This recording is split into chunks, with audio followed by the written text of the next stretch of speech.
Саламатсыздарбы. Эмесе Геошондо программасы.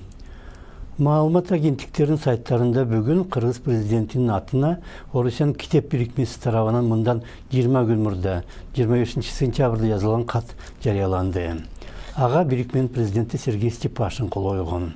Орусиян мурдагы премьер-министр Степашин 2001 жылдан бери коомдук башталышта китеп бирикмесиндагы президенти.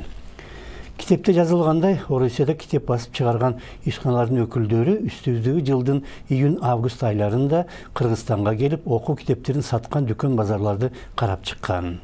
Алардын чыгарган корутундусуна ылайык орусиялык окуу китептеринин үлгүсү менен Кыргызстанда чыгарылган жана Дордой же Кара Суу базарларында сатылган китептеринин басымдуу бөлүгү жасалма. Кыргыз президентине башка мамлекеттин китеп бирикмеси кат жаза баштаган болсо, анда жакында башка уюмдарда жазат же алар мүмкүн мурда эле ушуга окшош кат жибергендер. Мисалга бир кезде Кыргыз өкмөтүнүн атынан айрым орус жарандарына тапанчалар белекке берилген жана алар уюшулган кылмыштуу топторго тийгени белгилүү. Же Евразия биримдигинин аймагына кыргыз бажысы аркылуу көптөгөн нерсе мыйзамсыз өтөт. Степашин өз катында Кыргыз президентине кайрылып, орусиялык окуу китептерин жасалма көчүрмөлөрү Кыргызстанда мыйзамсыз сатылып жатканы боюнча тийиштүү органдарга көрсөтмө бериңиз дейт. Андан тышкары, Орусияда чыккан окуу китептерин Кыргызстандын шарттарына ылайыкташтырып, лицензия менен Кыргызстанда басып чыгаруу иштерин кеңейтип, ага колдоо көрсөтүш керек, дейт Степашин. Шылуун ишкерлер кандай гана ыкма менен акча жасабайт. Алар чегара аркылуу аткезчилик жолу менен тыюу салынган буюмдарды да алып өтөт. Эми алар мектеп окуу китептерин дагы жасай баштаптыр, бирок колдонулган кагаз, боек же желими арзан болгондуктан алар ден соолук үчүн дагы зыян. Бирок маселе жыл сайын айтылганына карабастан окуу китептерин жетишпегени, жоюлбай жатканына барып такалат.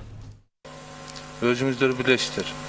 Бүгүн кыргыз тилдүү мектептерде китептердин абалы өтө начар. Мындайча айтканда 50-60% китеп менен камсыз болуп атат.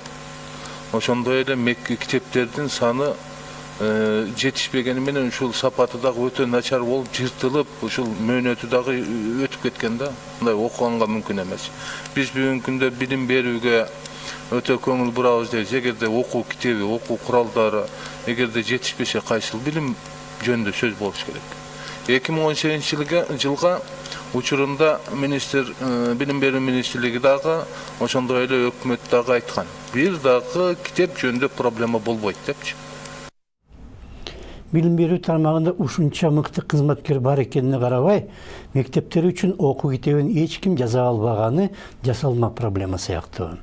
Чындыгында болсо, андай китептерди айыл мектебинде көп жыл иштеген тажрыйбалуу мугалимдер же кайсы адистик боюнча болбосун ортозар аспирант деле жаза алат.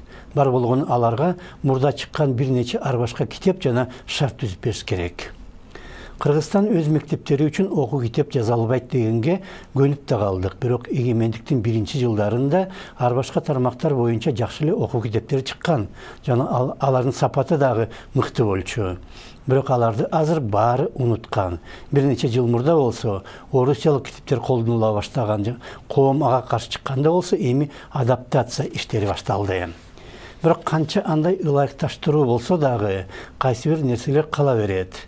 Мисалга, китептерге киргизилген жана эч деле зыян жок ырларда башка мамлекеттин шаарларын же табигатын сүйүү керек деген сыяктуу, же математика китебинде жүргүнчү бир шаардын баланча ылдамдык менен чыкса, башка шаарга канча убакытта жетет деген эч жаманы жок суроо коюлат. Бирок шаарлардын аты башка мамлекеттики. Мындай иштер жай болсо дагы акырындап турмушубузга кирип баратат жана жакын арада кыргыз коомунда көркөм чыгарма да жазып кереги жок болуп калышы мүмкүн. Эстрада ырларына деле антип башын орутуп же кино тартып да кереги жок болуп калышы ыктымал. Болгону башка мамлекеттин ыр кинолорун алып эле өз шартыбызга адаптация кылып койсок жетиштүү.